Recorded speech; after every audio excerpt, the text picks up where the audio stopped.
And we are live. Welcome to the Motorsport Report. I'm your host, Chase Holden. And today is November the 5th, 2025. The NASCAR Cup Series Championship is in the books. It's a loud book. The book is loud. See, we got Cass Fan already here in the chat. What is up, man? He says, yo, it's robbed. Crazy weekend. If you guys were tuned in on Sunday while we were live for the race, there was a lot of ups and downs, especially towards the end of that one. Heartbreak for Denny Hamlin. We're going to talk all about that today on this show. We're going to talk about the championship. We're going to talk about the NASCAR fan outrage. And we're going to talk about some NASCAR because as of right now, trial is set for December the 1st. Judge Bell has officially granted summary judgment, basically saying NASCAR is a monopoly. And so court's going to be interesting. There's a lot of posts that were put up from Bob Pockers that we're going to dig into and we're going to talk about today. Cass Fan says, I didn't sleep when Larson wins it. Yeah, it's I was very conflicted on that live stream, and I'll talk a little bit about that here shortly. As always, this show is brought to you by NOS Energy. Get over to your local gas station right now. Tell them you want this. Just go grab it out of the cooler, go up to the counter and say, Chase sent me. Pay for it, and then walk away and act like you don't care if they know who I am or not. Just let them know. That's what counts here. I got to get a sip of this before we keep going because we have a lot other than just NASCAR to talk about. We also have some IndyCar news. We're going to talk a little bit about a post that I saw come up today. Phoenix test, a little bit of tire testing, a little bit of just overall testing happening for IndyCar. We'll talk about the seats that are still open and available. We're going to talk about some news that has to do with IMSA and WEC. I never thought I'd be talking about WEC racing. Apparently, some people aren't allowed to drive hypercars in certain types of racing championships, but they can drive them in America. And that's what counts, boys and girls. Also going to be filling you all in a little bit on something happening here local in Charlotte, which is the World of Outlaws World Finals, sprint cars, dirt late model cars. This is the big show, and I'm going to be covering this all week. So after this show ends today, I'm going straight to the Charlotte dirt track to dive in to learn all about World of Outlaws racing. So I'm excited to talk to you a little bit about that and have a very special announcement that you will only get right here as of today. So if you're here tuned in live on this show today, you'll get to hear some pretty exciting news that's going to be happening over Thursday, Friday, and Saturday if you are a big fan of the live here on my YouTube channel. Let's see, Cass Fan Ryan Booth in the chat. He says, can I wait until after the show ends to get to the gas station? I don't want it. Yeah, absolutely. You should definitely do that. Just go get it. Take a picture. Tag me. Tag NOS. That's what I should be telling everybody. Just go and grab a NOS on Instagram or X. Just tag me and tag NOS Energy. That's how you could really help. Chase, is NASCAR going to change the rules to full season in the future?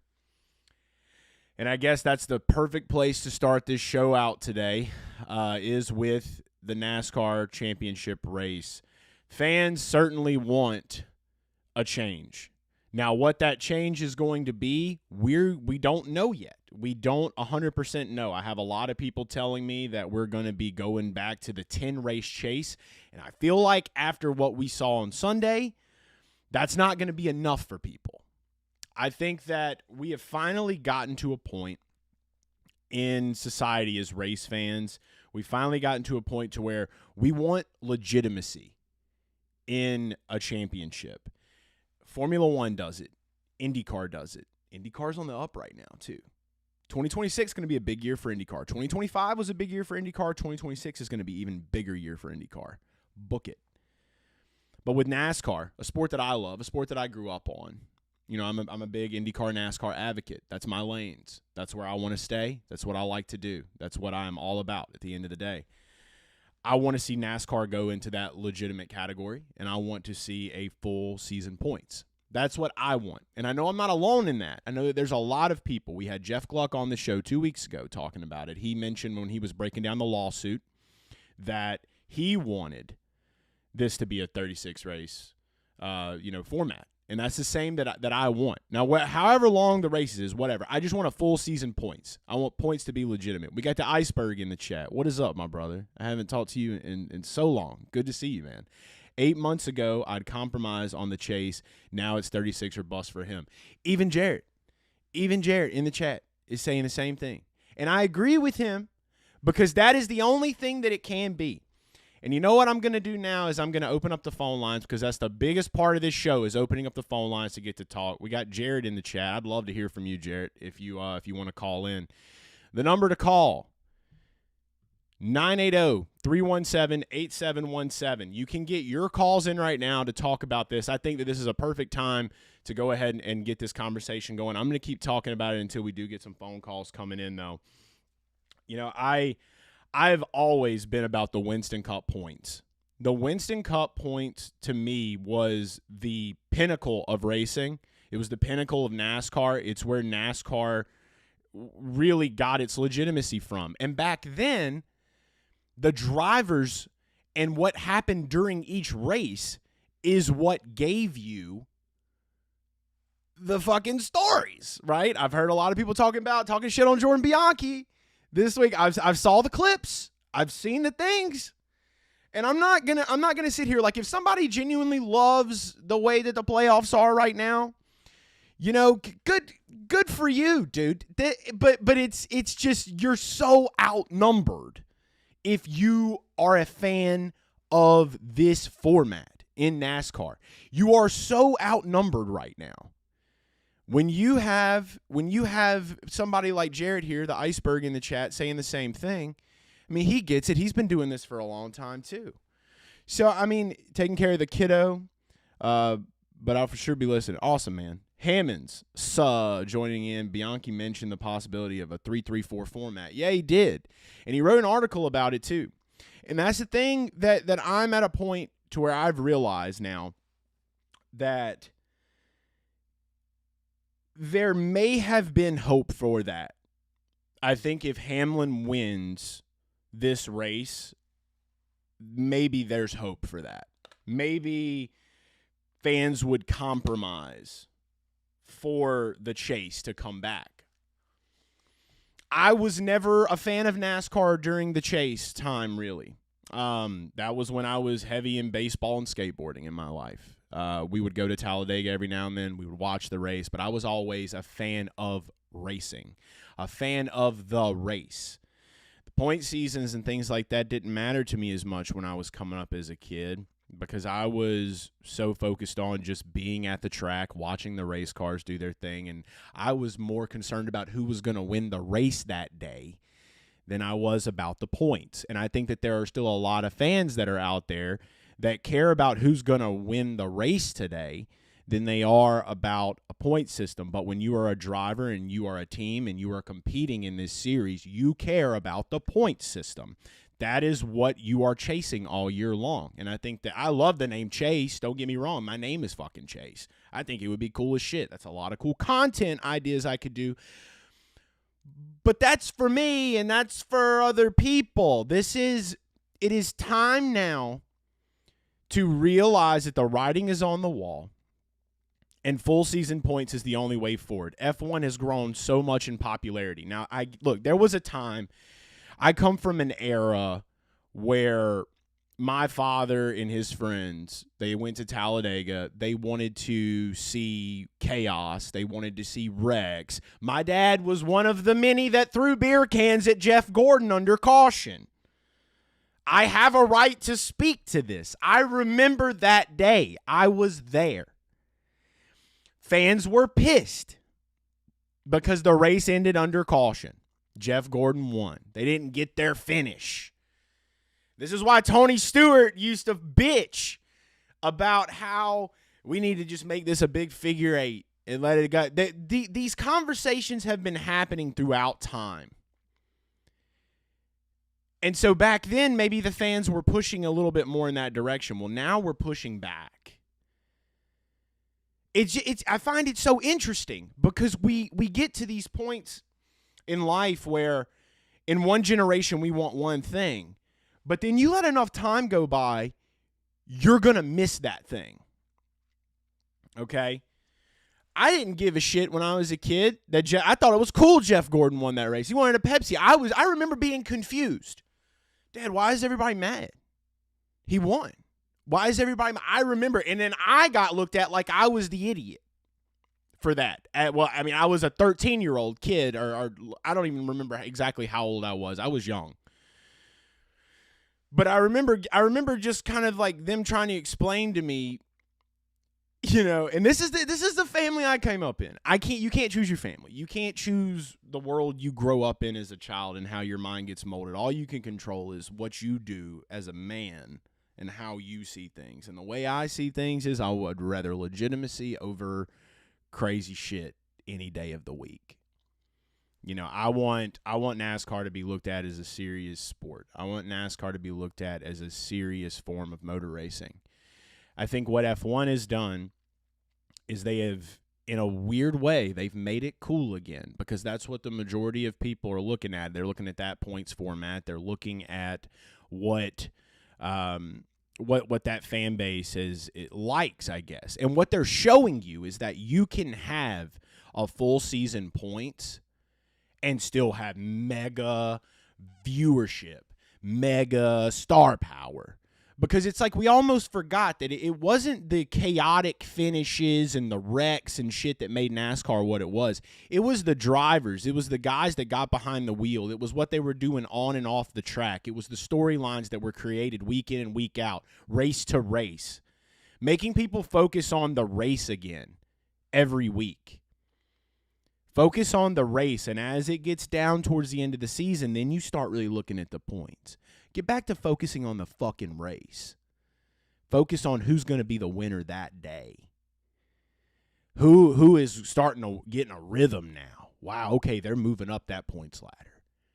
We know that by the time this season ends, like look at the body of work they are putting together. I think Mark Martin used that term on X this week. The body of work. And my God, wasn't that just that I don't know about you guys, but that's what I felt that shit.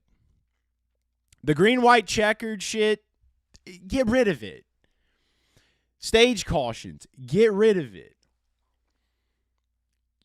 Just get back to the fundamentals of what motorsport is at the end of the day. We got a caller coming in. All right, and let me do my little diggity real quick. Make sure that we got this audio right because I have learned with Streamlabs what to do at this point. Thank you for holding. You are now on Motorsport Report. What's your name? Where you calling from? Hey Chase, it's Ryan. How's it going? Ryan, what is up, bro? This is Ryan from Grid Rival, by the way, everybody. Great to hear from you, dude. What's on your mind today? He was calling in, talking about, I was down, boots on the ground in Phoenix, and incredible time, lots of fun, despite the ending there. So I was selfishly pretty happy holding some big Blaney tickets. Yeah, I bet so, dude. With a Blaney, I didn't even realize that Ryan Blaney won the race until I was one of the few people there, I think, that did. Yeah, because when I was sitting here live and we were calling the race, like I had bet on Kyle Larson to win at 6-1. And so when he's coming across the line and I'm live, like you just hear Lee Diffie yell and just Kyle Larson, and I'm like, hell yeah, I won money, dude. And then I talked all my shit on the live. I was like, I won money, this and that, I in the live stream, I look on my DraftKings account and I'm like, what the fuck? And then I realized, and then it registered. Hey, thanks for the sub. Hell yeah. Thanks for the sub, dude. But yeah, so you were there in Phoenix, man. What was the overall crowd vibe after that one? I want an honest review because we weren't there. Maybe some of us here in the chat aren't there. What was the crowd fan reaction to the end of that one? it was like everyone got punched in the gut at the same time. Like, I think everyone there, for the most part, the storyline, everyone wanted to see Denny, obviously. And then the way he got out to that lead, the way that the whole race was his pretty much the whole time. It's like, it was almost one of those, as the laps are counting down, it was like everyone was ready for it. Yeah, yeah. And then for it all to just get, like, you know, Byron blows the tire. You know, I'm looking at the lights. It's green, and then yellow right away. And then it's like, you know, kind of like a gasp. The whole crowd is like, oh no, here we go. Yeah. And then, you know, like, not watching on TV or anything, just being there, it's a little harder to follow. But, you know, I'm watching pit lane. I see Denny take 4, and everyone shoot right by him, and you're like, oh boy, here we go. Yeah, and I think the thing is, I can't remember exactly what they were saying, but during that whole time, like I was, you know, especially on Monday, I just caught myself wondering. I was like, man, I don't really know if like how many people were going to be there. So I'm glad that you were there and got to see it. So we weren't the only ones then that were kind of gut punch for that, because I had that whole setup myself. Like when we were live, like I had already accepted Denny just did this, and I was happy, and I knew I didn't win a bet, and I knew I didn't need any of that, but I'm a human being at the end of the day. And I know that Denny's not a perfect man, and I get that. And there's a lot of people, you know, that have mixed opinions on him about, you know, his personal life and his racing life. Like, I throw all that shit out the window. When your dad is terminally ill and you get your 60th win in 1 year, and then you're going out there for it, and then you do all the right things all day long, you have to be a robot with no emotions to not feel the intensity of that. And that's just the way that I had taken it. So, like, it makes it easy for me to dismiss people that have countersuit to that, and it's like, and maybe I shouldn't be that way, but at the same time, you know, because I always try to listen to everybody else's opinions and listen to everybody else's ways of thought, but I just felt like I was in the right for feeling the way that I felt, and the more people I talked to, the more people were feeling the same way I'm feeling. So to hear that the whole crowd was like that, yeah, that's telling. And the toughest thing is, you know, like, granted, I watch every single race. I'm kind of one of those guys you talked about earlier, where I don't focus on the points. I don't really care about the championship that much, to be completely honest. I don't even check the point standings until we get to the playoffs, because the broadcast kind of forces it down your throat. I want to watch every race. I want to see who wins. I'm following my bets. That's the most important thing for me. But just the way that ended, like, Denny's got to win that race. The way it all played out, he was the best car all day. They executed all day. It reminded me of, like, I still have nightmares about the first Darlington race this year with Blaney coming all the way back. Like, he should have won that race, and Larson 500 laps down wiped him out, and Denny ends up winning. Yep. Like, green-white-checkers, don't love overtime, whatever it is. Like, that was the hardest part. I think Denny had that thing won. Yes. I was there with my wife. It was like her first time ever watching NASCAR, and I kind of explained what was going on, and she was like, that doesn't sound fair at all. Right. Yep. Yeah, you look at any other format out there. You look at F1, you look at IndyCar. Like, I mean, and so I think with having F1 being so popular in America, IndyCar kind of being an on-the-rise form of open-wheel racing in America again, it makes it easier for NASCAR to say, let's just hop on that train. Let's just hop back on that train. Let's make this thing the way that it's most legitimate, most right, and move forward. Because, I mean, there were people comparing him, and you said you've kind of been the person that's watched. You watch for the race. I mean, you look back at someone like Carl Edwards. That's been a big talking point this week. People comparing Denny to Carl, and people comparing Denny to Mark. And I don't really think – I mean, I get the whole Mark Martin comparison deal, but at the same time, it's like he did race under, you know, the Winston Cup for the majority of his racing career, and then towards the end of his racing careers when they moved into the chase and whatnot. So I definitely think that, you know, we can't look back is the main thing from here. I would say you don't want to look backwards and be like, oh, well, this would have been this way and this would have been this way. And all these people that are like, well, the points would have been like this. That doesn't exist, because they literally race under this format. So the way that they would race would be completely different. Have you seen that argument too?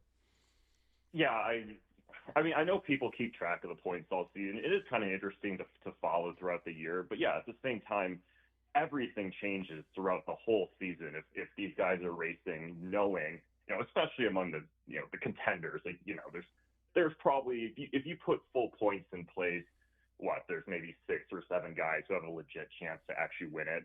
They're all racing completely differently throughout the season if that's what's in place. Like, I don't get the arguments where people are like taking the races that happened in 2025 and assigning the points and being like, well, this is what would have happened. No, none of that matters. It's a part of this greater media collective where people just constantly regurgitate opinion. And so they'll look to a big name that they follow, and whatever that person says is what they go and regurgitate. And I've never been one of the kind of people, like, I always force people, like, the biggest thing I've told myself my whole life is think for yourself. Think for yourself. You can listen to what anybody has to say at the end of the day, but we're all human beings, man. Think for yourself. Use your mind. The regurgitated opinions kill me, because when you just put the simplest amount of thought into that, you realize, like, oh, well, they would do things very differently. So there is no there is no if it would have been this way, this would have happened. Like, that is the stupidest fucking thing I've ever heard. I mean, I think I can feel myself losing brain cells anytime I click on and read some of the Twitter comments under like a Gluck or Bianchi post. People exist on the same planet as us. Yeah. But I mean, it's like, you can't really blame a lot of the fans, man, at the end of the day. And I mean, it's not, you look outside of racing, that's just kind of like a part of the world, dude. Like, but you got parents that watch Fox or CNN, they're usually regurgitating opinion. And it's just like, I don't know, man. Like, we got to get, especially with the millennial generation coming up, like, we got to be better. We got to be better. We got to think for ourselves. We got to use our mind a little bit more, and we got to really sit down and think what makes sense and what doesn't make sense, and do I even care if it makes sense? That's a big one. It's like, there's enough people really ask themselves, do I really care about whatever it might be? Like, you got to ask yourself, like, do you really care? And 9 times out of 10, you might not. And if you don't, then hey, you'll be happy. Just go to a race and enjoy watching the race, man. So we got to get to a point to where we can all just kind of like look at things again for ourselves. I don't know, but I think collectively, I think we're definitely leaning. They have to, especially with this lawsuit coming up and everything. It's not a good time for NASCAR right now. It's just for the. This really shouldn't be that hard. I think you saw a lot through this season. There's always been people calling for full season points, and I think those people have always been correct, myself included. I think you saw it get a little louder this year, and then now with what happened in Phoenix, it's a runaway train. I think NASCAR could use a nice little PR win right now, and I think just changing to full season points is probably that PR win. So. Yeah, I don't know. See if they take advantage of it. It's a nice opportunity for them. I would hope that they're smart enough to realize that. But at this point, I don't have a ton of faith in it. Yeah, I mean, I have to have faith, man. I can't not. I don't know a life where I wouldn't have faith in, because I love it so much. I love NASCAR so much, man. I just love NASCAR racing. It's like the perfect storm. I'll tell you who probably loves it. Like, it's weird because the biggest argument for going back to full season points, it happened Saturday. No one's talking about what happened Saturday. Oh, with Zillage, dude. Zillage didn't win a championship is 100 times more egregious than Denny not getting. The whole Denny thing, that's more of an issue, kind of what I talked about earlier about just weird end of race stuff. Like, that happens all the time in the regular season, and people don't talk about it. Like, Denny essentially won the same race in Darlington that he lost to Blaney in Phoenix, but didn't decide the championship, so no one talks about it that much.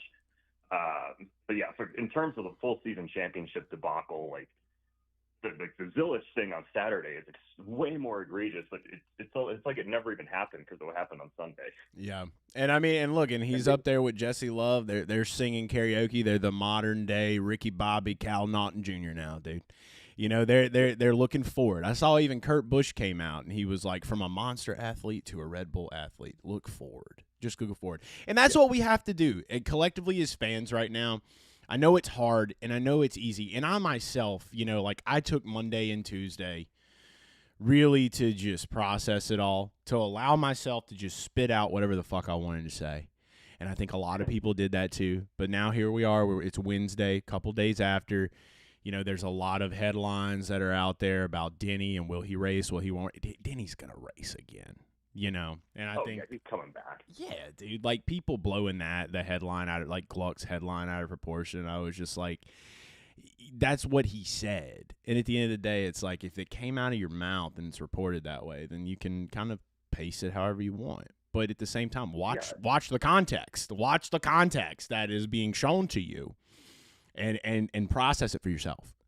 So yeah, I couldn't believe the whole thing. Like with people look at Denny, he looks so dejected. I'm like yeah, the guy just had his heart ripped out. He cares more than almost anyone in the sport. Dude, he was looking bad at them awards. Yeah, and it's his whole day Sunday. His camera's in his face. People asking him a ton of stupid questions, same questions over and over again. And then it's less than 48 hours later, he's got to go to the awards. He hasn't been able to go home, do whatever. Like in 2 weeks, I'm sure he's going to wake up and be like ready to go for 26. But yeah, like of course he's dejected now. He doesn't have time to process it. Can you imagine what he just went through? Yeah. Also, I got to jump off here, but one last thing. Speaking of the full season championship, and we talked about Zillich Saturday. I mean, we were pretty close to Heim not getting his on Friday, which would have been wild. It took the superhero go 7 wide, basically drive through the media center on that restart. That was insane.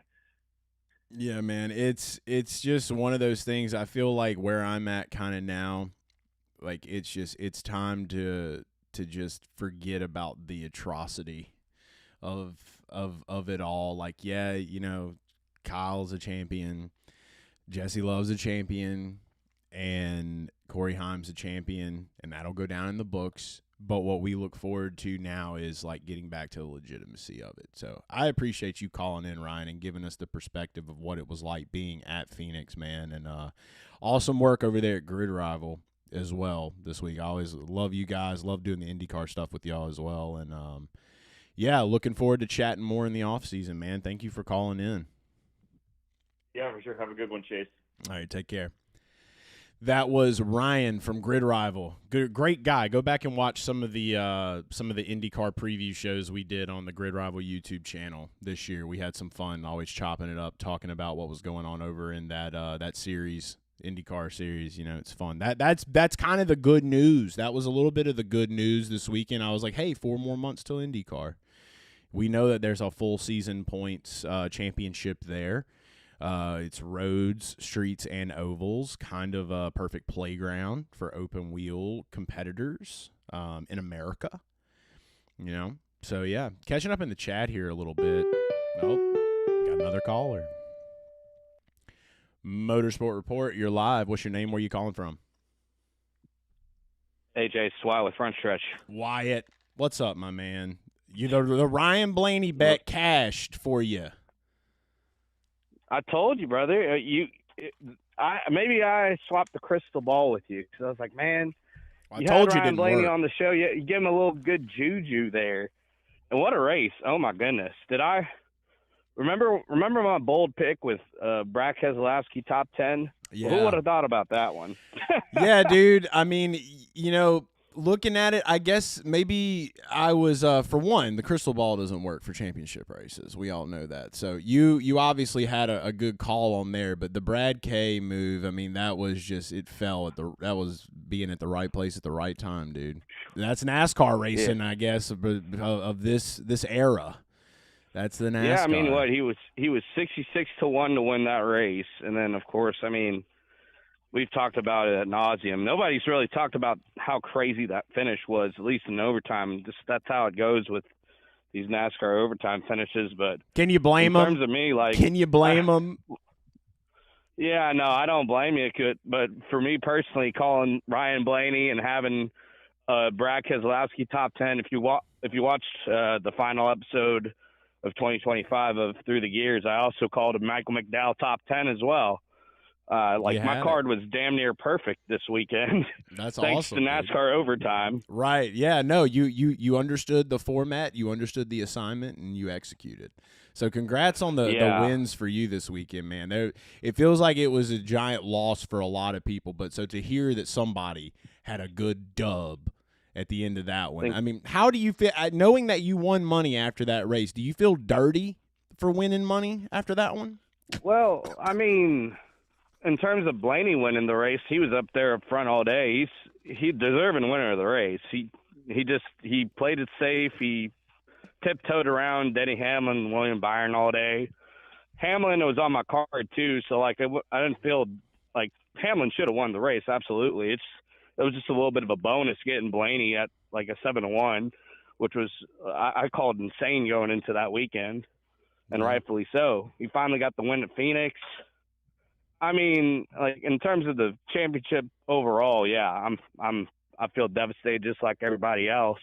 I'd be angry and furious if we weren't going to a new format next year, but at the end of the day, it's just somber that this was lost, and of course Zillage as well on Saturday was lost as well. I guess it's good that he got to his best to Cal Naughton over there because old Jesse Love, because that was, I mean, he ran a great race, and honestly, Love was on my radar to win that race outright, just of his past performances and how he looked all weekend. So it is what it is. It's just the format, and they all raced to try to beat the format, and Larson won it. So that's it. That's the whole conversation we were making about all the people saying, well, if it was this, if it was that doesn't matter. This is the format. So yeah. Like, I mean, that's what I went on a podcast immediately after the race, and everyone's like, oh, but Larson had the most points. He was a deserving champion all along. Well, William Byron wouldn't have blown the tire in second trying to catch Denny Hamlin if we're in that format. Like, it's of all forms, like most of the time I do draw a comparison to full season, but this is a rare occasion where you really can't. Like, the race would have been raced differently today. Definitely a couple races would have been raced differently throughout the season with that format. And everyone played to try to gain the win in your end and the one race championship. And man, and that's why we all feel, I mean, that's part of it why we feel bad for Hamlin, because nobody has ever dominated a race like that in the championship race, even in the Homestead era. Like, no one ever has done this in the last 11 years. And to get stripped away from a flat tire with 3 to go is just brutal. Well, looking at it from the bright side, like I said, enough things have to go wrong in order for people to make something go right. And this is what we have now, is the perfect storm happened. The situation was set up, and now there is legitimate reason to change this thing.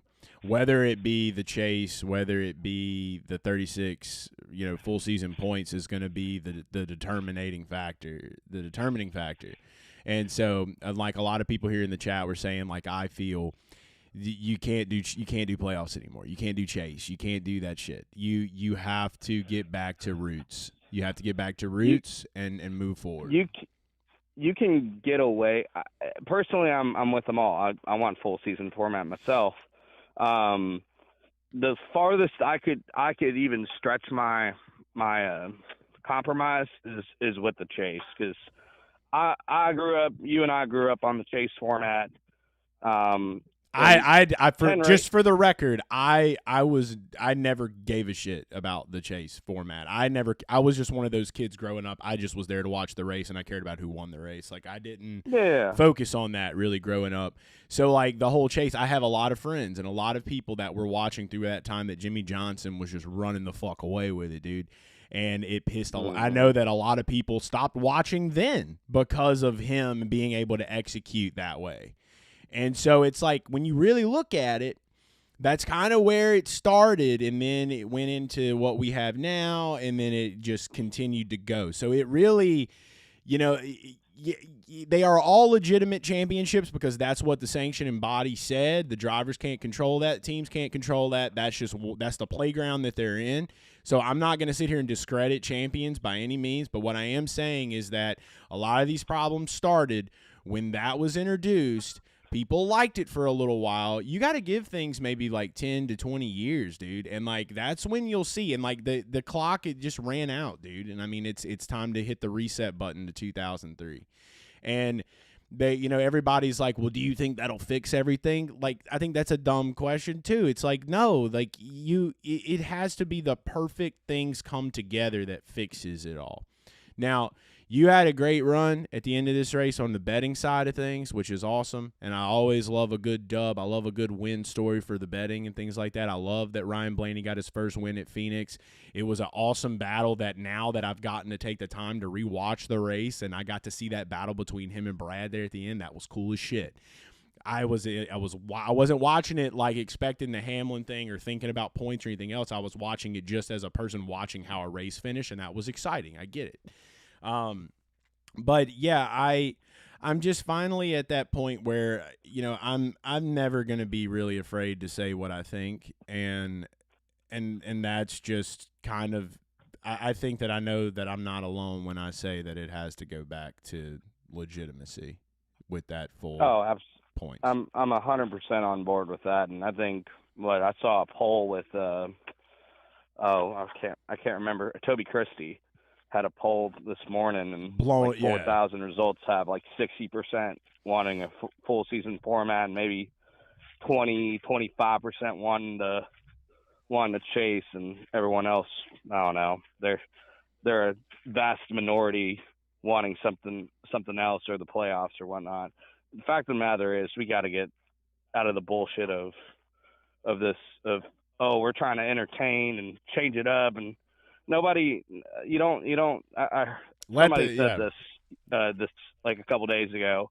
You don't shuffle, like, you don't just put the Super Bowl into overtime after 3.5 quarters. Like, that's stupid. Yeah, because it's racing. It's not ball sports. I talked to my 10-year-old about that last night. I was like, I gave him the whole scenario, and I'm like, he's a big baseball kid. He plays baseball. That's all his mind's on right now. He was watching Game 7. He wanted the Blue Jays to win. The Dodgers won, and I was just like, dude, they dogs like that. He was sad, but I asked him about the same. I was devastated too. Yeah, well, I mean, I was kind of rooting for the Dodgers, dude. I'm not gonna lie. Like, I think that's one of the greatest teams in the history of baseball right now. But what you should have went to the Blue Jays stadium when we were in Toronto. I mean, I did go, but I mean, dude, I'm gonna pull for the team that I like the best, dude. I'm a big Shohei fan, big Mookie Betts fan. So I'm like, I got to roll with them. But the point was, I was asking him the same night. He was like, why does that matter? He was like, that's race cars. And I'm like, that's my point. You said it, son. You said it. And that's the thing. What is the point? Exactly. Yeah, it's like that's race cars versus stick and ball sports, and they're not the same. They're motorsports and sports. And that's the way that we've got to look forward to it. The whole casual fan thing. I got into this business wanting to bring more stick and ball sports fans into racing, and that it was always my goal when I started Garage Guys, was to pull them from baseball, basketball, football, that group of dudes, and show them race cars. And I used to call them like the casual fan. I used to market a lot of my stuff as like, we're like the media for the casual fan. And now, like, the way that the casual fan is viewed, it's almost like I have this whole new perception of it now where I'm like, yeah, okay, you can bring people over from stick and ball sports, but you can't make it the same thing. Like, it's not the same thing. And that's what we had to work with at the time, which is why it was like that. But I wasn't even thinking about the playoff format when I wanted to bring stick and ball sports fans over, and so it's just a lot of, I guess, me just getting older, thinking deeper, thinking more about, being so invested in motorsports. Like, you finally get to this point to where you realize, like, I still want stick and ball sports fans to come over here, but there is a separation, and you have to honor that separation, and you either like it or you don't. Yeah, and we all want to bring. I have a lot of friends that I've grown up with that are big stick and ball guys, and it's tough, especially with this playoff format, even to explain how to even begin. It's just you just gotta watch because of the racing. That's what I've been doing, at least personally. Like, why I watch the NASCAR races these days is because of that. I cover the sport, obviously. I cover IndyCar more fervently and more frequently nowadays because, frankly, IndyCar's more legitimate and more. And it's coming up, like you mentioned earlier. It's a sport growing on the rise, and man, don't you like seeing a car going 240 miles per hour these days? You don't see that a lot. Oh yeah, It's so nice. we gotta go back fun. to Michigan, brother. Oh goodness. I think That'd be that great. there's so much that has snowballed from this NASCAR deal that it's forcing major networks, it's forcing the people that are in the buildings to look at all of it, to kind of see the whole picture of where things sit right now. And I can only imagine, I know a lot of those people in those rooms, they're smart people, and they're slowly getting more and more passionate people into those doors, and that's a big thing that I've always said. You have to have people that grew up race fans or that at least understand it, not just trying to climb a resume ladder to go to the MLB and the NBA and the NFL. Like those people, like just try to go for the sport you want to work in right out the jump. Don't come over here and fuck with that. Don't fuck this up. The more passionate people we can have in the building that are smart, that are educated, that kind of know their lanes of what they're doing in their different departments, that's going to push it in the right direction. And I just know a ton of people at Fox that are like that. I know a ton of people, on the NBC side that have to be kind of seeing some of this stuff now. But mainly where a lot of the people that I know, they all work for Fox. And with Fox doing what they've done with IndyCar, I kind of see where that's about to move. And so they also have people in the building working with NASCAR. And so this really is, like, for me, the train is here. And if you don't get on this one, like, it's going to be a long time before the train comes back. And that's the cold reality that I am faced to kind of sit with, and that I finally like really saw now. It's like, if you do not get on this train, IndyCar is going to leave you. And then you're going to wake up 5 years down the road and you're going to be like, what the fuck did we do? Because it's just it's the natural evolution of things. You watched F1 go down, NASCAR went up. IndyCar went down, NASCAR went up. NASCAR's going down. What's going to happen? Something has to go up.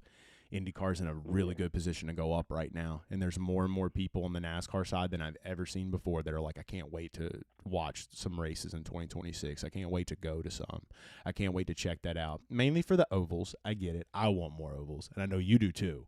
So Phoenix is going to be interesting next year too. Yeah, big news dropped today for everybody here in the chat as well while we have Wyatt on the phone. Big news dropped that Scott Dixon and Alexander Rossi will be testing this week at Phoenix in the Dallara, in the DW12. They'll be out there testing, trying to get some stuff. So interesting little nugget. If I know we're a long way away from there, but keep it in the back of your mind that Dixon and Rossi are the first two drivers that are going to get to test there. So when that race does come, they'll have a little bit more edge. Just remember that, betting-wise. Got to put your money where the people that are testing. Take your notes. Notes. That's always a good advantage. Well, you got anything else for us, man? Any other opinions on anything of the recent news that's dropped? We're gonna get into some of this lawsuit stuff here in a bit, and then talk a little bit about some random news and some other events that are going on in the racing world. I'll say one more thing with Connor Zilic. I don't know if you mentioned about him losing the Xfinity title cost him from testing a hypercar over at Bahrain. Then he also made headlines about potentially making a Indy 500 start once he's acclimated to running full-time in the Cup Series, which honestly spells to me that he might be targeting an Indy 500 start in 2027, maybe 2028 at latest. But that's exciting news, and I like that kid. Oh my goodness, that kid's the next Jeff Gordon. I won't. He should have won this Xfinity title, obviously, but with all the situations that happened with this 1 year or this one race format, but he is a generational talent, and the fact that he might get that opportunity running in the Indy 500 very soon puts a light in my eyes. That's going to be awesome. Yeah, absolutely. And I know for one that, and I'll dive into it a little bit here once we let you go, but I think we all know that Zilic is that next man up. Zilic is that next dude that he's already creating star power. He's already showing like what he's capable of in big ways, and I think it's only going to get bigger from here. Oh, yeah. For sure. And I appreciate you letting me get on here and letting fans get on here too all year. Are you going to continue doing this, man? Or duh, dude, I'm not take stopping. This is it Motorsport week by Report. week? Yeah, no, I'm not gonna quit doing it. Like as long as people want to call in, and as long as there's news to talk about in the racing world, this show is sticking through the off season. So be prepared. I'd love to see that. All right, brother. Hey, what about it too? And one more thing. I promise, one more thing. You mentioned it on your on Instagram, on your socials, man. Nobody talked about it on the NASCAR Championship. No major sports center, none of that covered it. That's just something to think about going forward, and definitely getting this legitimacy problem solved, because nobody cares to even cover it outside of our walls here. Yep. No, I'll definitely get into it, brother. Well, Wyatt, thanks so much for calling in, man, and I appreciate it as always. Looking forward to getting back on the grind with you in IndyCar in 2026 and in NASCAR as well. Yeah, for sure, brother. It's good to be on. Thank you. Take care. It was Wyatt from Front Stretch, everybody calling in. Big shout out to everybody calling in. There's a lot going on in the chat here. We'll get caught up on that, but I did want to mention too, that was if you follow me on Instagram, you saw that I posted a video where I was just like, no one's talking about the Game 7 moment. If you know me, you know that I was being sarcastic as fuck, because the whole point of this system was to create moments that were like Game 7, okay? If you literally threw an entire series into that mentality and no one gives a shit, what are you doing? Nobody cares. I saw some of the greatest comments on that, because I knew that when I put that out, people were going to perceive it however they wanted to. Some people were going to get that I was, kind of fucking around and being sarcastic, and some people were going to understand. Some people that just don't know me, or just that randomly popped up on their feed. They probably thought I was serious. I can't control that. So what I will say, though, is that when you base your whole series around what's supposed to be Game 7 moments, Game 7 doesn't always fucking happen. That's the point. Game 7 doesn't always happen. So when you create something to constantly make that try to happen, no one's going to give a shit. Brian. And that was my message to Brian France. And that's all I had to say to Brian. That's really about all I have to say about this whole thing, because this is the most worn out conversation in all of racing right now. Nobody. If you like to talk about this still after this, I feel like it's like we all kind of like can pack it up and we'll talk about it once something is announced moving forward. Now, like I said, if it's not full season points, boy, oh boy, do I feel bad for the admins of the NASCAR accounts and for a lot of people in the building, because with that and this lawsuit coming up now, there's so many unknowns in the NASCAR world. It's not a great time to be an employee, I would say, over there. And maybe I'm wrong. Maybe I'm wrong, and but the one thing that I do know that we can turn to, a man that we can turn to in this time of legal struggle, a man that cares about the people, that just wants to show the people what's actually going down. His name is Bobby P. And Bob Pockris, our guy. I'm going to switch us over to browser view so that we can kind of get into this a little bit before we continue the show, to talk a little bit more about this NASCAR versus 2311 FRM lawsuit. So let's pop over to browser view. We got the bookmarks up.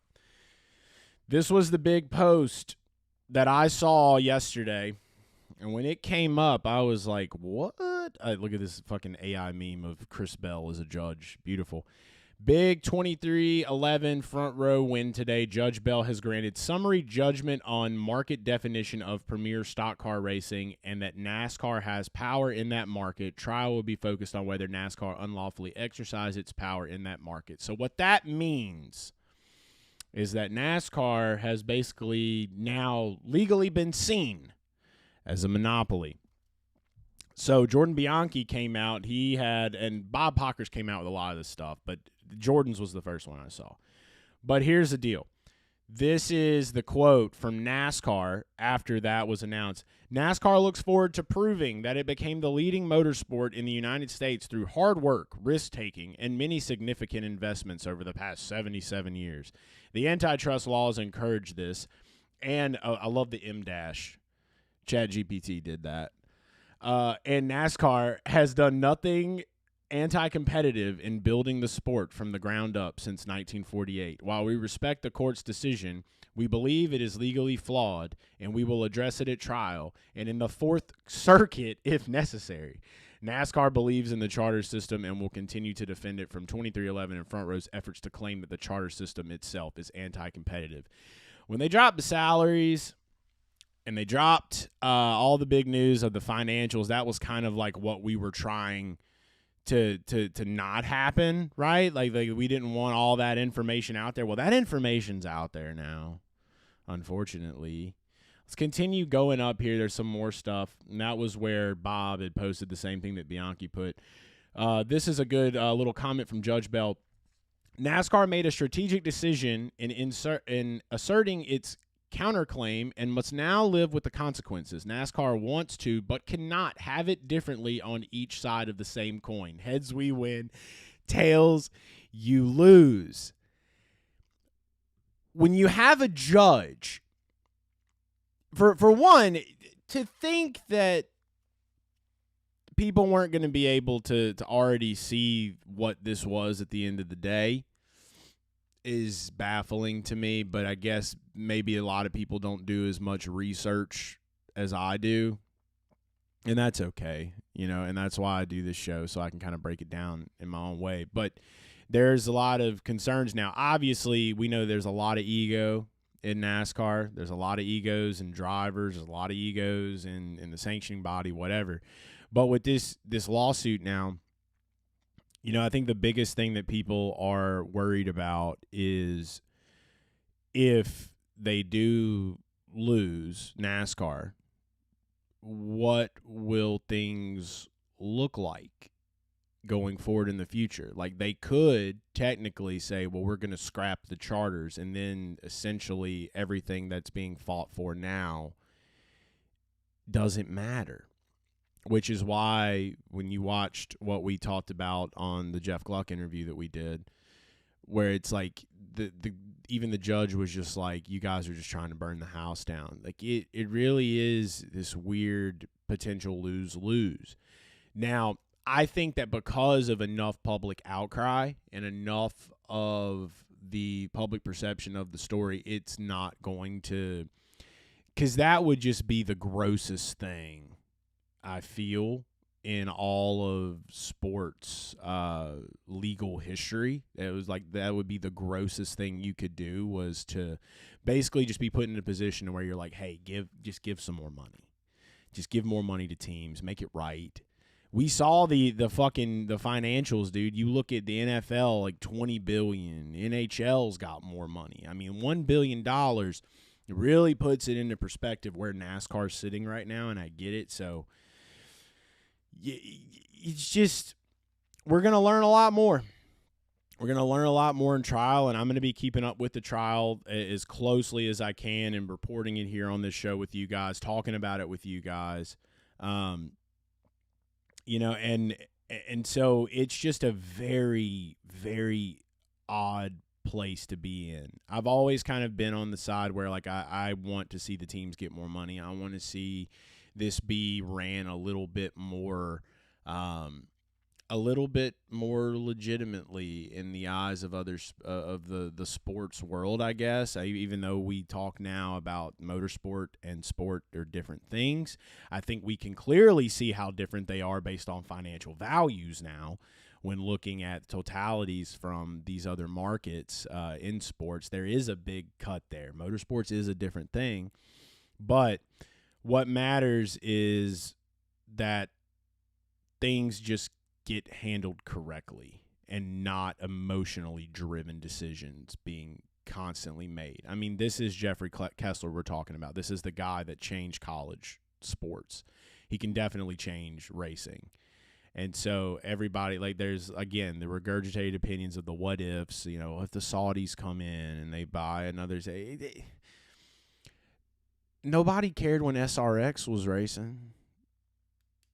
There's always going to be other series that can, like, pop up and do things. I get it. And I understand that split could definitely happen, but I just feel like NASCAR's got a little bit more of a grip from their history to where they're going to be smart enough to be like, okay, it's time. It's time to throw all this old shit out the window of how we've done things for so long, and it's time to get with the times, make it legitimate, move forward in a great way. It is. I'm catching up in the chat here. Polar Express says the lawsuit is getting the more ugly by the things that are coming out about it. It is. It's just, like I said, I think that this year is going to be the most transformative year in motorsports history. Just with this one case, just with this one thing, we're finally going to get to see how America, how race fans, how the world reacts in real time. But the same point that I can make about the playoff format being gone and going back to traditional points, the same arguments that I can make about doing what's right and just trying to get along as an entity, as a group, because IndyCar is strengthening their circles. They're strengthening from the team side. They're strengthening from the driver side. Everyone kind of understands the assignment, and they're attacking. And they are on the rise. They're doing a joint venture in Phoenix in 2026. It's just time to get on the fucking train. If you are NASCAR, it's time to get on the train. F1 has made this regular season points maybe popular.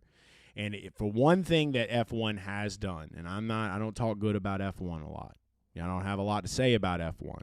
I don't really care about F1. But they have proven that you can have a popular motorsports series without having a playoffs and manufactured drama.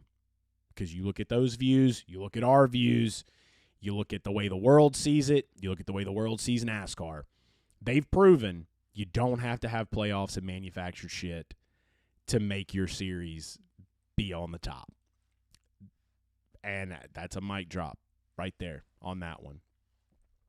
Jeffrey King in the chat says, Larson was legit champion. I am heartbroken for Hamlin, but he and his team did choke that slightly regardless of bad luck cautions. My driver had the Dover race in bag, and with 60 to go, he choked. I'm not arguing with you on that. I will say this is the way that the system is set up. Kyle Larson is a champion. I'm not going to sit here and discredit him for that whatsoever. That is the sandbox that these guys have to play in. There is no what-ifs, hypothetical, Winston Cup points, Chase points, F1 points. You get that shit out and throw it out the window. Kyle Larson's the champion. Bad pit call, green-white-checkered is what it is. The whole argument is that it just all needs to change so that you don't get yourself into these situations again. F1's proven you can have a full season points championship and people will still watch and people still like it. Get back to the race every week, making every weekend an event, making people care about who's going to win it this week while I am here watching.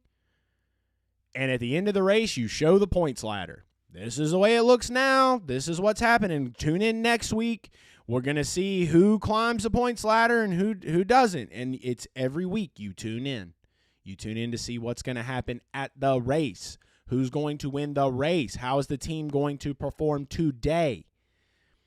When you make your regular season not a factor, throw it out the window. Who the fuck else should care? Ryan says, my only argument for keeping playoffs is I want Books to open Blaney 9-1 in championship race again if he isn't the champ 4. I will take the hit on the gambling. I'm gonna be honest. I still like to make my predictions. Gambling's been all over the place this year, man. FBI, who knows? By next year, we might not even be able to legally gamble anymore. UFC's going through it right now, dude. I don't know. I've kind of scaled back a little bit. I've gotten a little bit more back into the whole fantasy lineups and DFS lineups. That's really where I started. So in a weird way, it's like, I look back at my own story and getting into motorsports. I started this because I love fantasy racing. I love building lineups with drivers and stacking my points and trying to win lineups, and I'm kind of falling away from betting on it now and more into the DFS stuff again like I used to. So sometimes you got to go back to move forward. That's what Matthew McConaughey said in a Lincoln commercial. Never forget. Never forget. Full season needs to be set up where wins are rewarded more with extra points. No reading first and seventh can earn the same amount of points. Yeah, there's all kinds of different things that we can do about it. The main thing is go back to full season points. And that's where I'll leave that at. So we're caught up on everything, from the way that we all feel. We're processing everything from that standpoint. We've kind of went over a little bit about where things are standing right now with this lawsuit. They still can potentially settle it. NASCAR can still potentially settle up until the 1st. The trial is set for December 1st. So there's this whole month of November where they can try to get some shit together. My hope is that maybe that is what will happen. That's my hope. And everyone can kind of move forward with a brand new way that we do things going into 2026 and start to dismantle the things that created the downfall in the first place. And there's so many different things that we're going to dive into over the offseason on this program too. And I'm sure I'm going to talk a lot about tech this offseason. There's a lot that I have been studying. You guys know I do a lot of work with AI and models and training things out. So I'm constantly curious, constantly exploring and training these things up on specific data sets, the way that the car is shaped, the aero, the points, all types of different things that I've been looking at of like, how can we make competition exciting with the tech that we have today in NASCAR? I had a little clip that I dropped with Blaney where we were talking about maybe scaling back some of that SMT data. Could be something to look into. And I'll definitely, because we are going to be a little bit short on time for this show today, I got to get out to the Charlotte Motor Speedway, the dirt track, getting ready for World of Outlaws. And that's the next thing that I'm going to talk about. We'll still get into some random racing news. There's still a lot of other little stories that are going on that we can talk about here. Of course, you can still call in 980-317-8717. It's 1:02 p.m. Eastern time on November the 5th as it stands now. I did mention on the call with Wyatt before we get into World of Outlaws, I was going to say Dixon and Rossi are going to be testing at Phoenix this week. We still, one thing with the IndyCar side of stuff that I find interesting, we still have yet to hear about 2 seats in the IndyCar, in the NTT IndyCar series, and that is AJ Foyt and Dale Coyne Racing. Dale Coyne told us that we would know the drivers by Halloween. We only know that Dennis Hauger is in a car. They have not announced their other driver. Kind of told us a tale. Kind of told us a little tale. I was expecting to know who was going to be in both of those seats by Halloween. Halloween is gone. And we don't know. So that is still something to remember. We don't know who is going to be in the other Dale Coyne Racing seat. They just got the partnership with Andretti this year. It's going to be a really fun season. Who's going to be driving the other car? It's not Jacob Abel. Ryan Booth says Dale Coyne to the moon. I agree. I believe in Dale Coyne. I love Dale Coyne. Michael Cannon, baby. Michael Cannon, one of them big tech dogs. I love him. But who's going to race in it, Dale? Tell us, Dale. I want to know. Halloween is over, dude. Where is our other driver announcement? AJ Foyt Racing, there's speculation of who that is going to be in that seat, but technically it's still open. We don't know. Tune in to the latest Speed Street podcast episode with me and Connor Daly if you want to hear more IndyCar talk. We just dropped an episode last week. Should have another one coming up soon. I'm not really sure exactly when we will do that, but I've been kind of chatting back and forth with Connor, and we will definitely get that figured out for you guys. But new episode was released last week. Kyle Collette will be in the Foyt seat, says Tiger Squid. That's not 100% confirmed yet. Haven't heard it be confirmed. Not going to say it's not what I've heard, but it hasn't been confirmed yet. So we will wait to see. Also, y'all know I keep David Land on speed dial. I'll be like, yo, dog, what's the word? What's the rumors in the?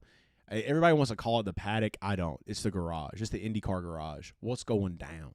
You know, the 30 may be open too. Whoop whoop whoop whoop. What? Lots of interesting things, but I think that the big thing that we can talk about right now is Dixon and Rossi. Do not forget that if you do bet on the IndyCar series, the NTT IndyCar series, if you are a gambler of that series, keep it in the back of your mind. Rossi and Dixon are testing Phoenix. So when that race does come up in March, and isn't it great that we're going to have an oval race before the Indy 500? That excites me. It's going to be fun. But let's roll in now to a little bit of news. So I have a big announcement that I'm going to make to you guys, especially for those of you that are here in the chat, those of you who've been watching.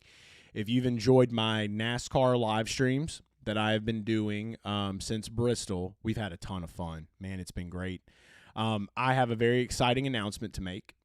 World of Outlaws World Finals is at the Charlotte Dirt Track this week. And if you have a Dirt Vision subscription, you can watch those races. So it's sprint cars, it's late model dirt cars, it's all dirt track stuff. It's like, I love it when they go in them turns and they drift. That's my shit. I love it. A lot of great NASCAR drivers, some IndyCar drivers have come from those backgrounds. And so I'm learning a lot about this series still. I still have a lot to learn about this series, learning the drivers, learning the car numbers. It's a whole different ball game than NASCAR or IndyCar.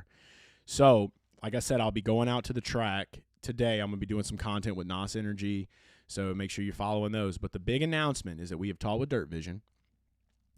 And if you subscribe to me here on YouTube, starting tomorrow night, Thursday, Friday, and Saturday, I will be live streaming the World of Outlaws World Final feature races, and you will be able to watch those races on my YouTube channel live. It will not just be me in a telemetry bar.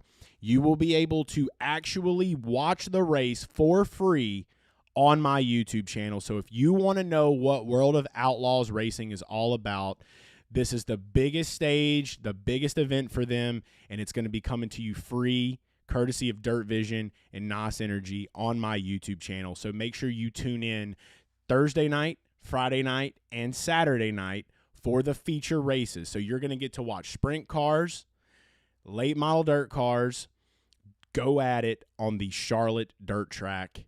Can't wait to be hopping in the chat with you guys and just reacting to those races in real time. You'll actually get to watch the race. It's going to be so fucking sick.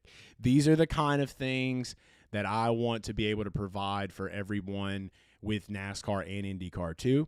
Still a lot of work to do on those fronts. So we will see what the future holds. But the live streaming was powerful enough to get us this partnership here right now. So thank you all so much for tuning into those lives of these NASCAR races every Sunday. It's meant a ton. We've built an amazing community here on this YouTube channel, and we're going to continue building it. So make sure you like this video today, you subscribe to the channel, and come hang out with me Thursday, Friday, and Saturday night as we all get to actually watch these races for free.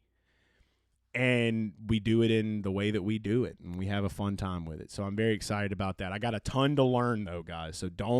So if you are a knower of World of Outlaws, share my stream with them and say, hey, if you like to watch dirt racing, you can watch it for free here on this YouTube channel for the World Finals this weekend.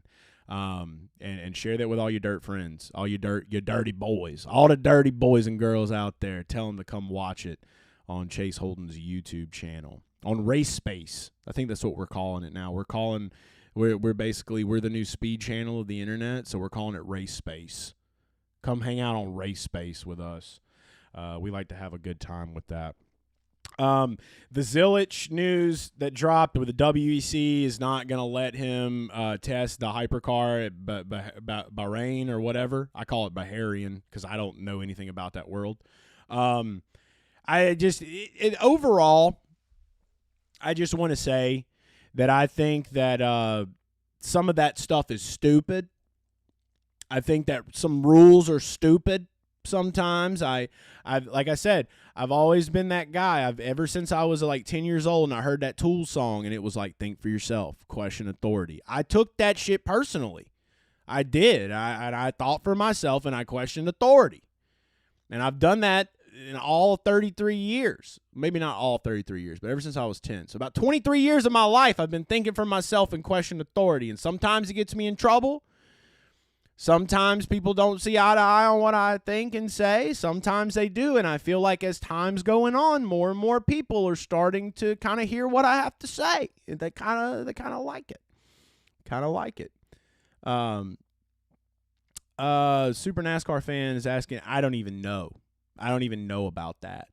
So, I don't know. All I know is I will be streaming World of Outlaws sprint cars, World of Outlaws late model dirt cars, and I think there is also Super Dirt Series is going to be on there too. So if the Super Dirt Series is between one of those things, I'm just going to run the features, man. We're going to stream the features. David says, yeah. Hammond's, fuck you, I won't do what you tell me. I love Rage Against the Machine. How awesome was it that we got to find out that Ryan Blaney was a Tool fan? I mean, I think we all kind of knew he was a metalhead and stuff, but I love just getting to bring those interviews to you guys and showing you a little bit more of who these drivers are that the traditional media doesn't do, and that's what we're going to continue to do. That's what we like to do on this program.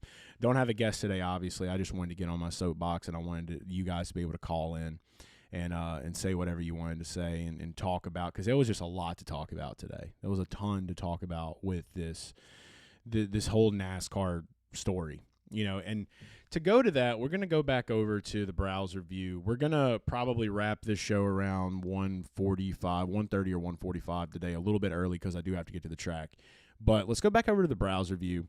And let's just kind of go through – we're going to go through some of the bookmarks that I had here. And if you guys in the chat have any stories or anything you want to talk to, to pop them up. If you want to call in and talk to me about things, you know the number to call. The number to call, let's go back to the main cam, 980-317-8717. You can call and we can talk. I'm going to be locked in until about 1:45 today. Let's get back over to the browser view, though, for the time being, kind of scrolling through some more of this stuff. So another thing, just to kind of go back to the whole championship, the fact that Kyle Larson himself, and I think this is one that I kind of forgot I wanted to talk about, the fact that you have just another cherry on top of this whole thing, the fact that you're champion of your series. If you watch the post race on Peacock, I had the post race up on Peacock.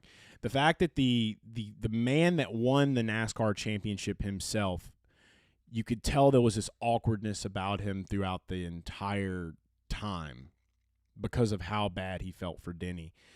Just not a good look when your champion is feeling that. And like I said, we don't discredit that he's the champion. This is the format. The team had to put it together. We all know Cliff Daniels is kind of an OCD robot. Kind of hard to beat him in those situations. That dude is, I'm telling you, there's a computer, dude. He might be the first man with Neuralink. I think Cliff Daniels is the first man with Neuralink, and no one's telling us because he's able to execute like that so much. And when you just look at him in the way, there was an article that was released about Cliff Daniels, about how like he would pick up a piece of popcorn off of his floor and stuff, and he was talking about why he's like that. And I'm like, that's OCD, dude. You have OCD. That dude is mainstream, dude. I don't even know. He is linked up. He's linked up to a satellite. Cliff Daniels, dude. Dude's a robot. Gotta be. But Kyle Larson showing all humanity at the end of that. Like, I mean, it's just maybe that's another reason why you didn't hear it talked about all over the news and all over the sports shows. Because even when your own champion is not like, yeah, he's like, I just want to talk about Denny.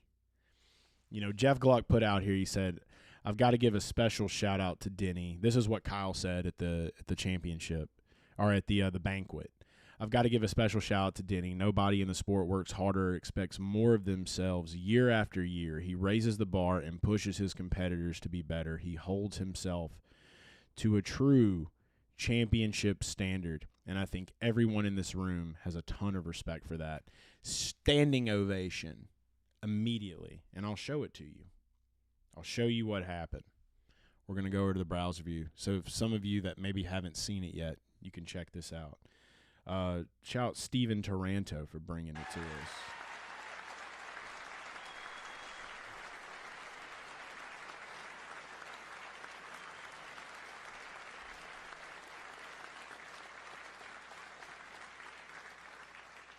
To accept the 2025 NASCAR Cup Series. So that was immediately after that was said. He got that standing ovation right there. That was for Denny.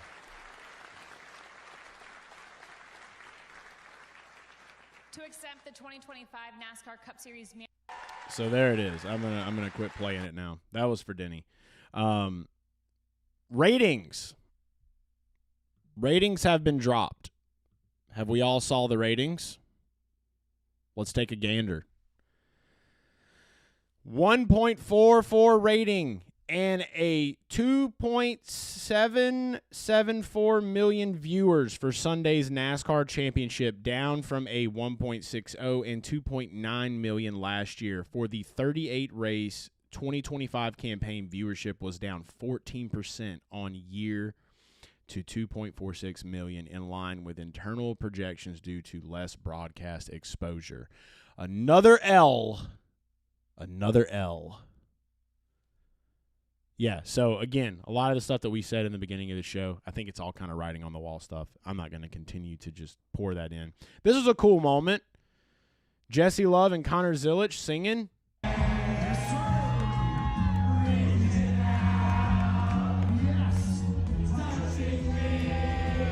Touching you.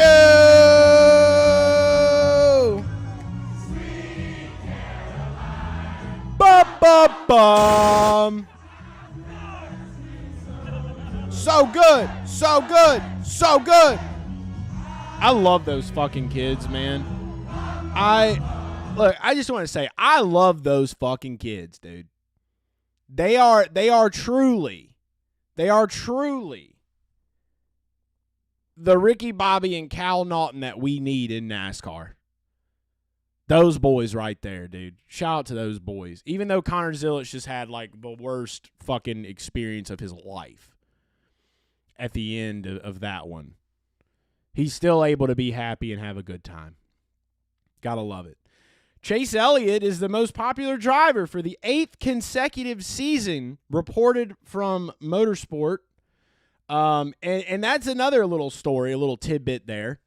Ryan says it's so funny to me that NASCAR's big award show is just a ballroom at a Marriott. We all try, brother. What if I have a party? I'm gonna have a party I could have a party at a ballroom in a Marriott if I wanted to. So we could actually throw parties just as big as NASCAR. We all get together. We're going to rent a ballroom at the Marriott, and we'll throw our own NASCAR party. Everyone here in the chat, come. You're all invited. But the Chase Elliott thing, and I want to know, let me see. Let's go to Perplexity. Chase Elliott's most popular driver social media post. I thought this was fucking hilarious. Let's see if the AI will pull it for us. Yeah,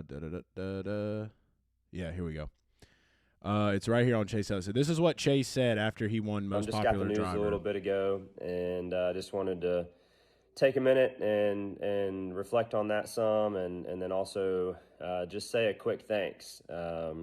Thank you for the votes. Thank you for taking the time out of your day to do that and support us in that way and support me in that way. But man, it's so much more than the votes. And I tell a lot of people this that I talk to about it, but just it's really about the people and the support that I get to see firsthand. And I know not everybody has that vantage point or that that perspective, but it truly is incredible. And every year it blows me away to travel to parts of the country that you would never think that people are that passionate about what we're doing. And I want to make sure everyone understands that I'm forever grateful for that, whether we win the award or don't win the award. I think I have some of the best fans in the world, and I really appreciate you guys supporting me and pushing us and wanting the best for our team, and being there on the good days and the bad. So you get the gist. This dude is at his house. He wasn't even at the award show. He wasn't even there. Dude went home, dude. Dude went to Georgia. He wasn't even there to accept it, dude. He was home. Chase Elliott went home. Everybody was coming out, and they were just like, let's vote for Denny for most popular driver, this and that. You're never going to beat the Chase Elliott Mafia. The Chase Elliott Mafia, my dad's in the Chase Elliott Mafia. I've talked to him about this a million times, dude. I've asked him, like, why are you a fan of Chase Elliott? And I'm not saying anything bad about Chase Elliott. Chase is a great dude. Consider the guy, like, low-key, great acquaintance. Did a lot of work with him at Hooters. Think he's a cool guy. But, like, there's this whole thing in NASCAR about the Chase Elliott Mafia. My dad's in it. And I was like, Dad, why are you a fan of Chase Elliott? I'm just curious. I've never asked you. I was like, what makes you a fan of him? And then my dad was like, well, his dad was Bill Elliott. And I was like, yeah. I was like, you were a junior fan. He was like, yeah. It just made sense to pull for him because his dad was a NASCAR driver. That's the roots.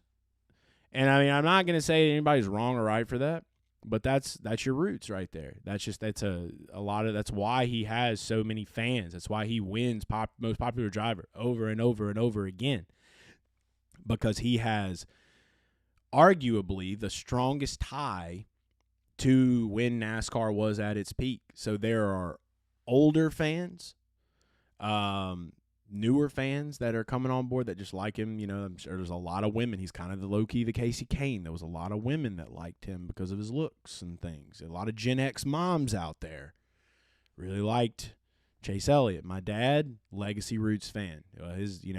I liked Earnhardt, then I liked Junior. You know, Bill Elliott was there. I didn't like Bill Elliott at the time. I liked Earnhardt, but his son is racing now, so I'll pull for him. So that's just kind of like, for anybody that maybe never thought about it, just giving it out there. I feel like it was a pretty standard thing. I feel like a lot of people understand that. But Tiger Squid says it's giving hostage video vibes. Yeah, it's like maybe he didn't want to make that. Maybe he was just trying to play on Flight Simulator, dude. He's trying to fly jets and planes. You know, maybe that's all Chase. And then he's like, oh, I got to do this again. Dang. I think he's very grateful, though. It is what it is. It's something that he enjoys. He likes. But that's kind of a lot of the news stories that we had here. Oh, William Byron. Sydney Sweeney became probably the largest talking point across pop culture this weekend. So anytime someone was thinking about NASCAR, I had somebody tell me the other day, he was like, yeah, I went to work on Monday, and people were like, Sydney Sweeney was at that NASCAR race. Shout out to Sydney Sweeney for walking out and promoting a movie to help the general public remember what NASCAR was. I just want to say thank you, Sydney. It was very kind of you. Also, Austin Dillon trying to pull... I don't know if a lot of you saw this. Here she is, though. Gotta give it to her. Real quick. The beautiful, the talented Sydney Sweeney. Giving off those Britney Spears Pepsi vibes at the racetrack. There she is. Sydney Sweeney. Miss NASCAR. Miss America, Sydney Sweeney. She was there. There was a video where Austin Dillon... Basically, yeah, we're getting there. Austin Dillon decided that he wanted William Byron to meet Sydney Sweeney.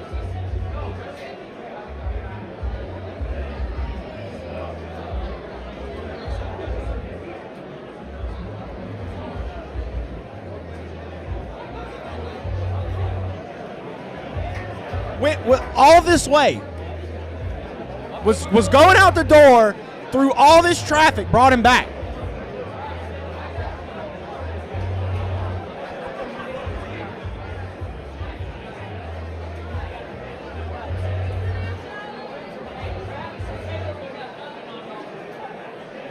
And then to cap it all off, Austin looks back and he says to Sydney Sweeney. He said, Taylor and Travis would have nothing on you two.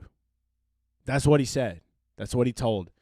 So there's been all this William Byron, Sabrina Carpenter talk, you know. I didn't know who the fuck Sabrina Carpenter was until I heard about it through William Byron. So, see, NASCAR is even bringing fans into pop culture now, in a way. But Austin wanted to try to get Sydney and William together, which Sabrina Carpenter and Sydney Sweeney could be the same person for all I would have known, up until about a month ago, just to be honest.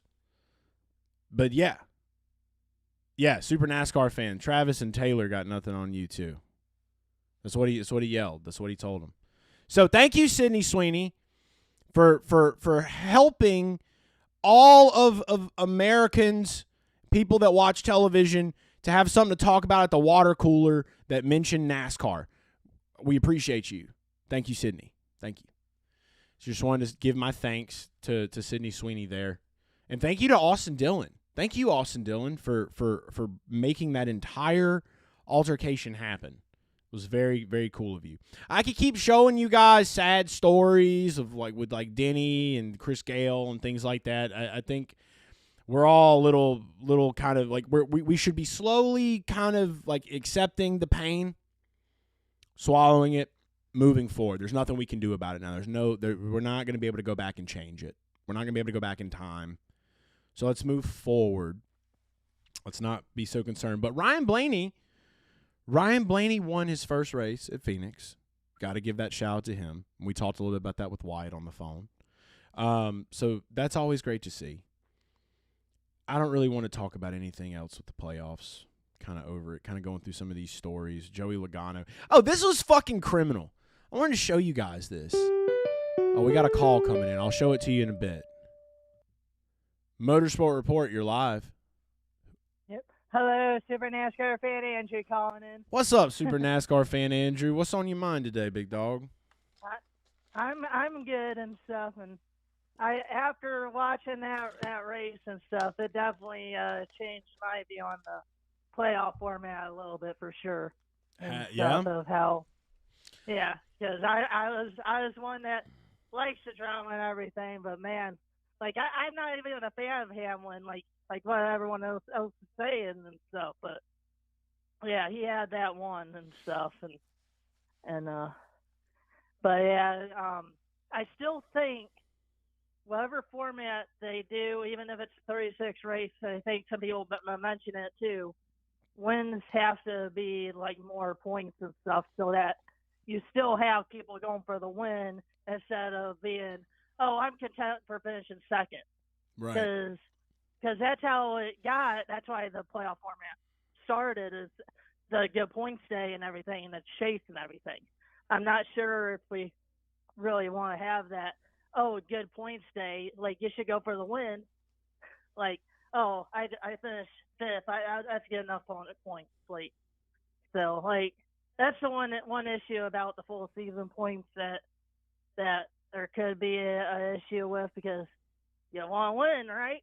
Yeah, exactly. I mean, that goes back to that point. And I'm so glad, too, that more and more people maybe that were on board with, the playoff system or the chase system, they're starting to kind of see it now a little bit. Because, it took me really diving into the IndyCar world to really appreciate a full season points format. And to watch the IndyCar series and how that played out, I was like, man, this actually is good. Because there was a time where I wanted more of that drama and I wanted more of that chaos, and I think that as you grow in your fandom of whatever racing that you like, you just get to a point to where you kind of see that this is the only way that it can really be looked at as serious and taken serious. So I love to hear, no matter what it takes, it's the most unfortunate circumstances, but I feel like this was the wake-up call that a lot of NASCAR fans that were fans of this playoff system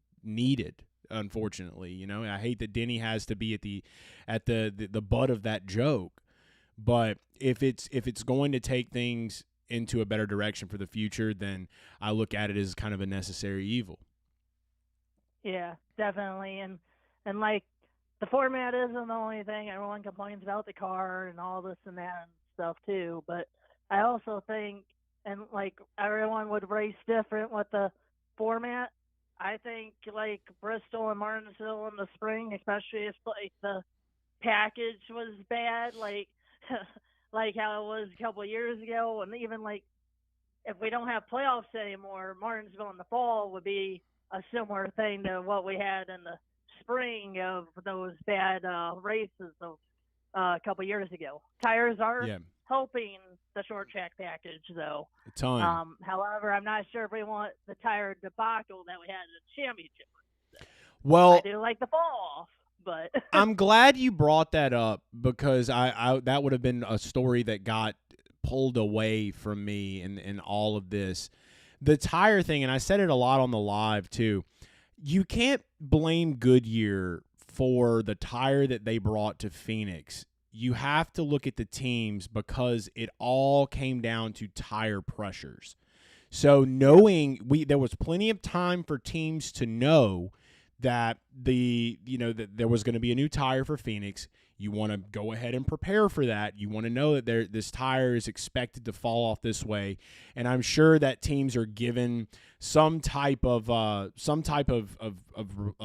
write up or something that kind of explains this to them. And so they talked that on broadcast too, that they had a certain tire pressure, like let's say 15 on the left, they would drop it down to 10. And stuff. Yeah, so I mean, if teams want to experiment with that, that's on the teams, and then unfortunately that affects the driver, right? So I saw very few. There wasn't a lot of people that were saying, but there was like, how could you bring this kind of a tire to this type of race? It's like, dude, they knew what was happening. If they decided to play around and push those limits in that moment, that's on the teams. That's all fair game, in my opinion. I think what Goodyear is doing right now, moving into full season points, if we do go into that full season points championship, this is the perfect time for Goodyear to be figuring out what they're figuring out, because it does take us back to the race. It does create more of a strategic element. It's not just getting out there and ripping for hundreds of laps and there's no fall off or nothing like that. You have to equate that in. So I think that with Goodyear figuring out what they're figuring out with the tire now, that's only going to continue to get better. It has been awesome thus far. It does fall on the teams to have to make those, and that is legitimate, in my opinion. Yeah. And it was definitely like even being at Martinsville and stuff, like it was a good race ultimately with the tire fall off and everything was. And I feel like it would be fair to have that type of fall off in a full race season and stuff, which we'll probably have next year or something, more than one race. Which that's the other thing too, is that if we have the full 36 race format, I saw a post that a lot of the schedule that for next year that was based off of playoffs.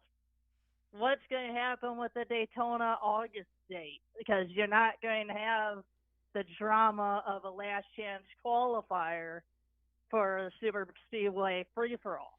It's gonna. I think that it's just gonna fall into we get to watch an amazing Daytona race, and I think after the 2026 year, and that's if that is the case, right? I feel like it would be the biggest shot in the foot if they come out and they announce that they're going to continue this playoff style thing. It would be. I just wouldn't take it. I don't think I would take it. I would still watch the races. I just wouldn't take it as serious, and that's what I want to avoid.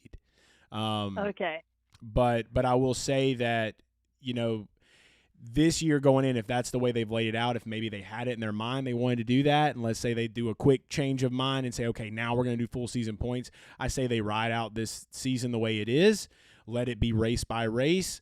You create moments and storylines from each race throughout the season. You can find plenty of them. There's a lot to talk about. I'm sure there's new drivers coming in. There's going to be new things on that end. And then going into 2027, I'm sure we will see it maybe a little bit more balanced, because I can guarantee you that when they released this schedule that they did, they were probably not taking into full account where the fan anger would be at today. That's true.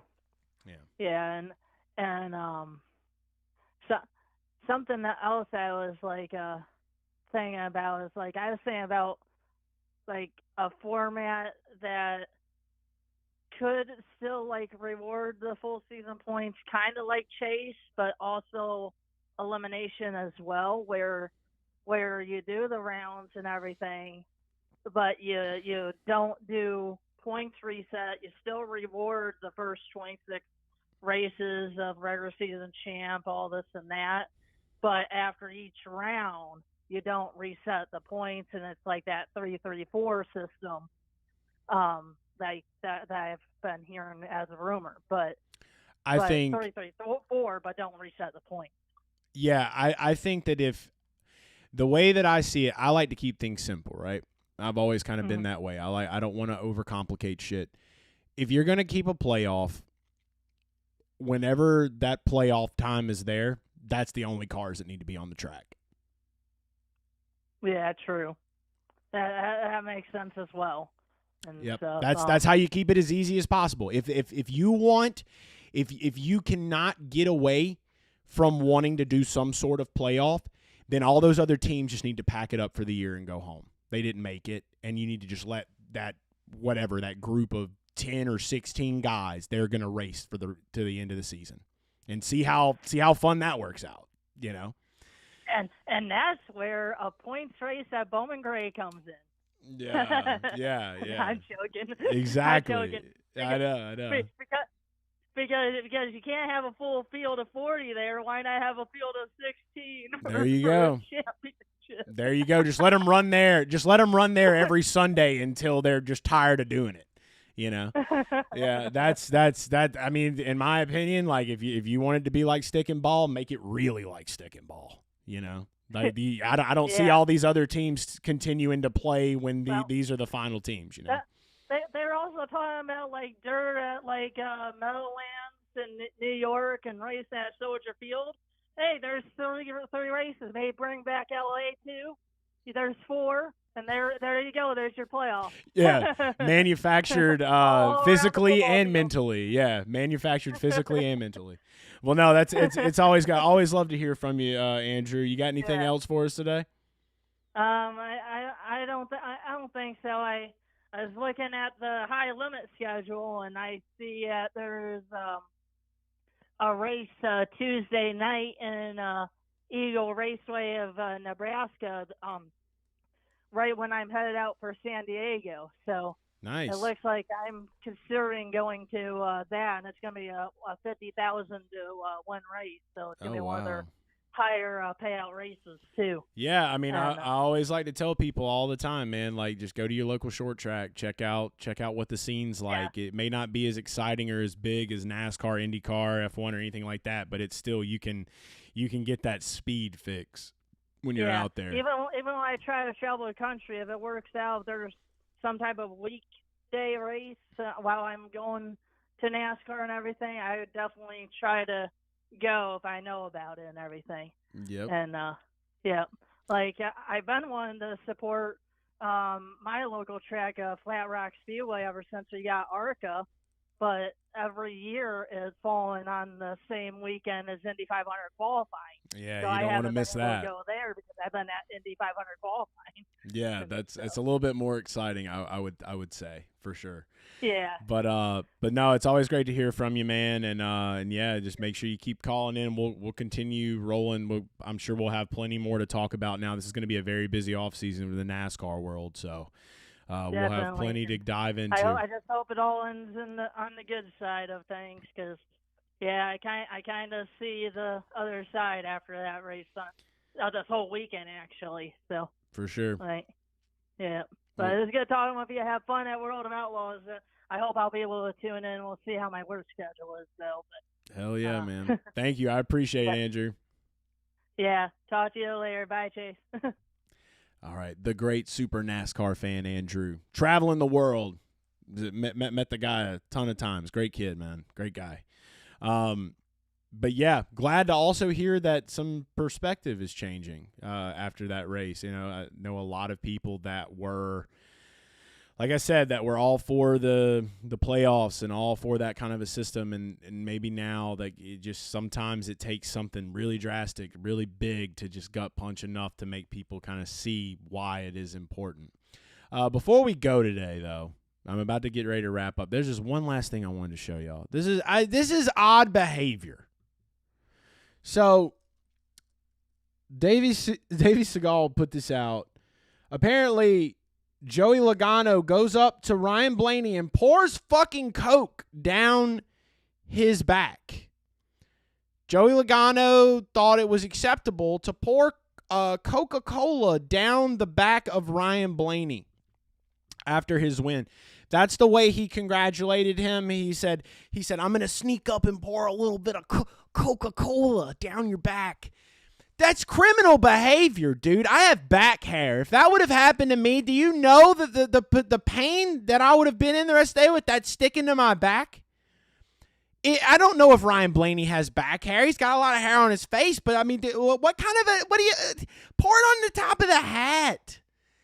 Down your back, Coca-Cola. Would you want Coca-Cola poured down your back? That's another thing is I'm saying. You just lock him up, dude. Joey Logano with this criminal behavior. Criminal behavior from Joey Logano pouring Coca-Cola down the back of somebody. This is a celebration. No, it's not, dude. It's an offense. That shit's sticky. I don't know. What's up, Owen? Good to hear from you. It's been a great show today. I've enjoyed the phone calls. I've enjoyed talking with you guys in the chat. Big shout out to everybody that's been in the chat, man. You guys have been the real ones. Appreciate it. This show is not going anywhere. We will continue to do live streams throughout the remainder of 2025 and into 2026. This is kind of my domain now. This is kind of my place. This is kind of where I like to be. All right. Oh, by the way, might have to start doing some giveaways. I've got some NAS Energy stickers, guys. I know a lot of you guys are fans of NAS Energy, but I got a lot of stickers, so we'll have some giveaways and things like that coming up. Don't forget, tune in to my YouTube channel Thursday night, Friday night, Saturday night. Big thanks to NAS Energy and Dirt Vision for allowing us to stream the main feature races. So it'll usually be around like maybe 8, 9 p.m., sometime around there. I'm just going to click live and go. So if you're on YouTube and you see it, come stop in, say what's up. The schedules work a little bit different in World of Outlaws than it does in having like a punctual time. There's a lot of heat races and a lot of things that lead up to the main feature. So just kind of be on alert. Make sure you're subscribed so you'll get notified when I go live Thursday night, Friday night, and Saturday night for the World of Outlaws races. We'll actually be able to watch the race on YouTube for free. You won't have to pay for Dirt Vision. You'll be able to watch it for free right here on my YouTube channel with me in real time. So we're going to get to stream that for you guys. That's going to be fun. It's going to be a big learning experience for me this weekend because I am not as knowledgeable with this series, but we're all going to learn together, and that's what's going to make it fun. So make sure you subscribe. Make sure you invite all of your dirt racing friends to tune in live and get into the chat. I may say some shit that's wrong. Set my ass straight. Help me to learn and see the dirt world. I'm really excited to get to do it, so it's going to be fun, and it'll just give you guys a way to watch those races for free. Big shout again to NAS Energy and Dirt Vision. Make sure you thank them on social media today. This has been the Motorsport Report, Wednesday, November 5th. We will be back again live, like I said, for the World of Outlaws World Finals throughout this week. And then I'll see you again here for Motorsport Report next Wednesday. As of right now, I'm thinking about keeping it on Wednesdays. If you guys think we should move to Mondays or Tuesdays here in the off season, let me know what you're thinking. I've got a little bit of flexibility on Mondays, possibly not Tuesdays. But if you guys would like to maybe do this on Mondays, let me know. I like Wednesdays. I feel like it in the off season, especially, it kind of keeps it midweek, kind of lets you know what's coming and what's happened. But you guys just keep tuning in. Keep letting me know, and I just can't thank you guys enough for all the likes, subscribes, and just all the support that you give week in and week out here on this program. We're building up the race space stronger by the week. But that is going to be it for me today. Thanks so much again for tuning in, guys. This has been the Motorsport Report. Motorsport news for you.